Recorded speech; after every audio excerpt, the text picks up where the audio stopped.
Bonjour à vous, on se retrouve donc pour cette vidéo sur la pauvreté et la richesse avec la pleine lune dans la spiritualité. On y va, je vous invite vraiment à prendre de quoi noter, à vous préparer et à bien ouvrir vos oreilles pour prendre toutes les informations que je vais vous donner ici.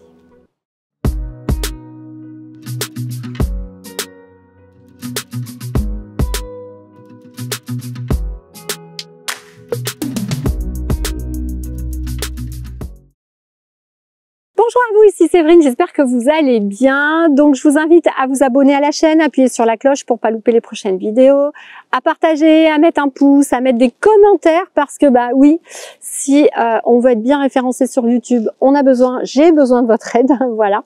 Donc merci pour ça. Donc je fais suite à la vidéo de jeudi dernier, le 6 octobre, donc je vous invite à la regarder si vous l'avez pas regardée.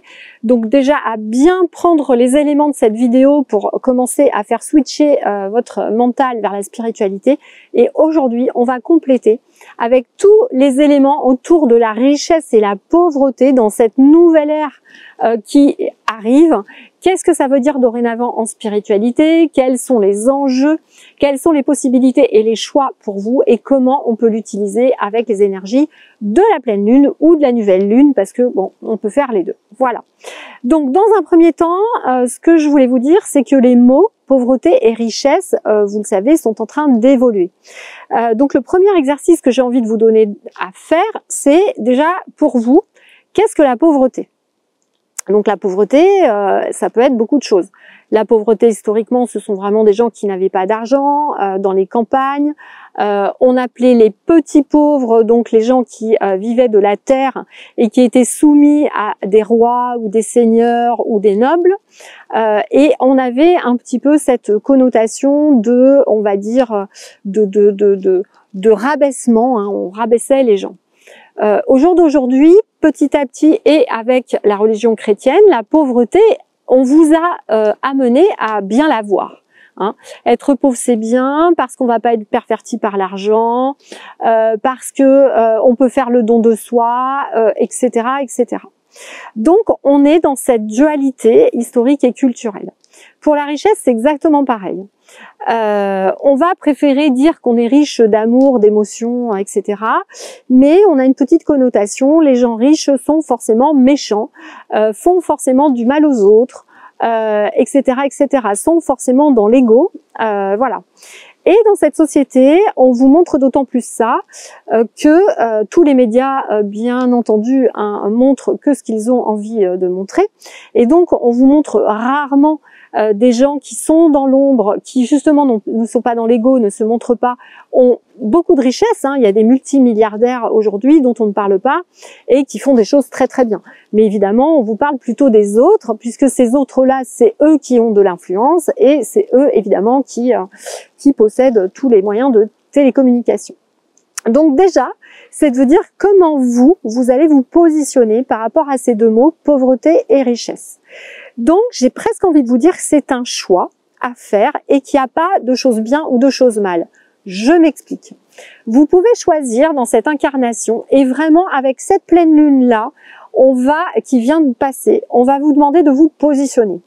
Est-ce que vous choisissez dans cette vie de vivre simplement? Vous allez peut-être choisir comme beaucoup de personnes et c'est complètement OK. Hein, de vivre à la campagne, de pouvoir faire son potager, de ne pas travailler, d'avoir moins de revenus, mais de vivre voilà tranquillement, en prenant son temps, en étant en connexion avec la nature, tout simplement, et puis en aidant des gens autour. Ça peut être un choix, bien entendu. Ça, c'est une des possibilités de l'évolution spirituelle, bien sûr. Il y en a une autre hein, qui est souvent peu connue, et que moi j'ai rencontré beaucoup. Pourquoi? Parce que j'ai fait quasiment, ça fait 15 ans maintenant que je suis coach certifiée, et donc au départ j'accompagnais des artisans, mais aussi des coachs dirigeants. Et beaucoup de cadres dirigeants voulaient quitter leur entreprise parce que ils supportaient plus, ils trouvaient que c'était pas humain, qu'ils étaient obligés de faire des choses pas très très bien.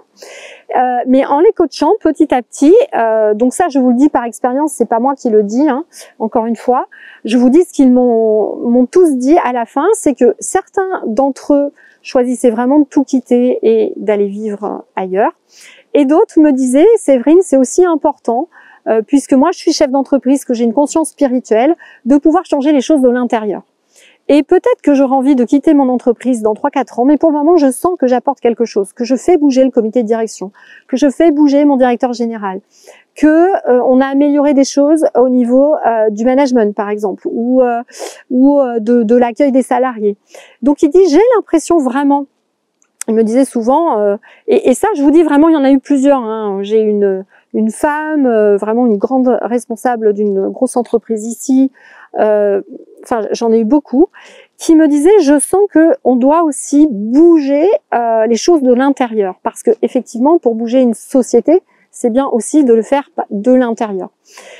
Et mon guide me disait qu'il y a vraiment ces deux choix au jour d'aujourd'hui. Et donc c'est à vous de voir, encore une fois, il n'y a pas une façon de faire qui est mieux que l'autre.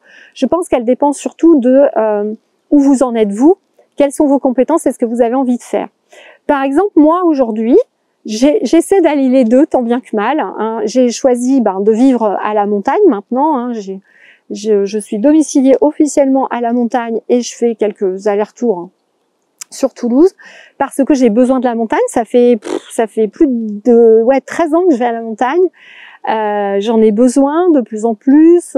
J'adore faire du ski l'hiver, j'adore faire de la rando l'été, et vraiment je me sens bien parce que je me sens connectée à la nature. Dès que je sors dehors, je suis dans la forêt. Voilà, donc j'ai ce besoin-là.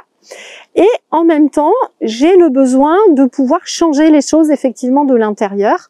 Et d'ailleurs, je culpabilisais beaucoup à une époque, comme quoi ça arrive à tout le monde, en me disant mais est-ce que je dois vraiment développer mon académie, etc. Et mon guide me disait oui, parce qu'au bout d'un moment, c'est important aussi de pouvoir remettre de la lumière de l'intérieur, premièrement, dans cette société, et deuxièmement, de bien comprendre que ce lien d'abondance-argent, il est pour tout le monde, et que si à un moment donné, on est plusieurs spirituels à le récupérer pour faire des choses bien, c'est les gens qui vont créer des fondations, des associations, qui vont aider les gens.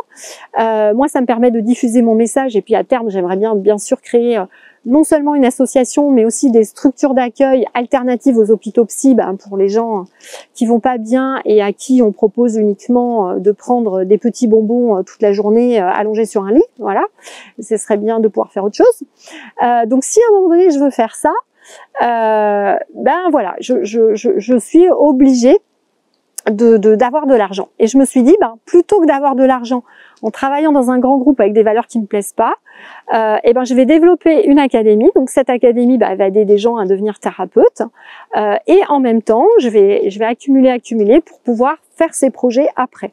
Donc ça me permet de faire d'une pierre deux coups, d'utiliser mes compétences de coach et de directrice financière et de formatrice, parce que je fais de la formation depuis 20 ans, de faire quelque chose qui me plaît, de pouvoir former des thérapeutes, parce que moi j'ai 4 mois d'attente dans mon cabinet, donc c'est pas possible. Au bout d'un moment, il faut qu'il y ait des thérapeutes.